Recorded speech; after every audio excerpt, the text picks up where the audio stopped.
Donc pour cette vidéo-ci, on va vous montrer comment faire la fertilisation ainsi que comment calibrer son épandeur. Donc pour ce faire, il faut mesurer 50 par 20. Moi j'ai essayé une roulette ici, mais on peut faire ça avec un tape à mesurer. Je me suis mesuré, pesé dans une chaudière ici 5 livres au 1000 pieds, 5 livres en fait pour mettre dans ma chaudière. Puis j'ai mis mon épandeur à 5, ce qui se trouve être un petit peu en milieu de jeu. Donc l'idée là-dedans, c'est de mesurer 50 par 20, appliquer l'engrais.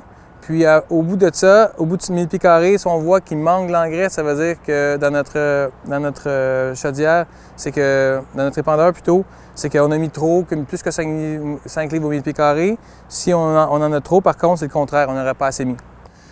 Donc j'aimerais ça parler un petit peu de l'épandeur, du calibrage d'épandeur. En fait, ce qu'on voit ici, c'est les paramètres d'ouverture de l'épandeur. Donc évidemment, plus les chiffres montent, plus l'ouverture est élevée, puis plus elle est basse, moins elle est grande. Donc, plus elle est grande, plus on met du matériel. Donc, typiquement, on parle pour un épandeur comme ça que l'engrais, ça se met plus ou moins aux alentours de 5. Donc, pour faire un calibrage, toujours, c'est bon de se mettre au centre de ça.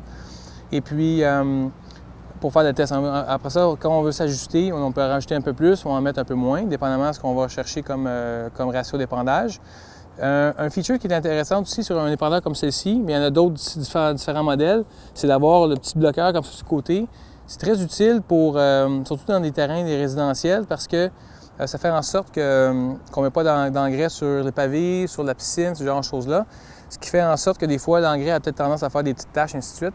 Donc, c'est super pratique pour ça. C'est pas obligé, mais moi, c'est une caractéristique que j'aime beaucoup chez un épandeur d'engrais. Donc, en terminant, c'est bon de faire un survol sur les points importants de la fertilisation. Premièrement, d'avoir un applicateur qui est bien calibré pour avoir la bonne dose d'engrais. Aussi, deuxième point, c'est quand vu qu'on avance toujours, quand on applique l'engrais, c'est bon toujours de faire le contour parce qu'il y a toujours un espace derrière soi qui n'est pas fait. Donc, faire un contour du terrain à la fin pour faire une belle application. Troisièmement, ce qui est important de savoir aussi, c'est qu'il faut toujours respecter la distance, donc pas être trop serré ni trop large. Et puis, je pourrais dire un dernier point, c'est que toujours mettre de l'engrais avant une pluie, c'est toujours une meilleure efficacité pour un meilleur résultat. Donc, en terminant, je vous souhaite une bonne fertilisation.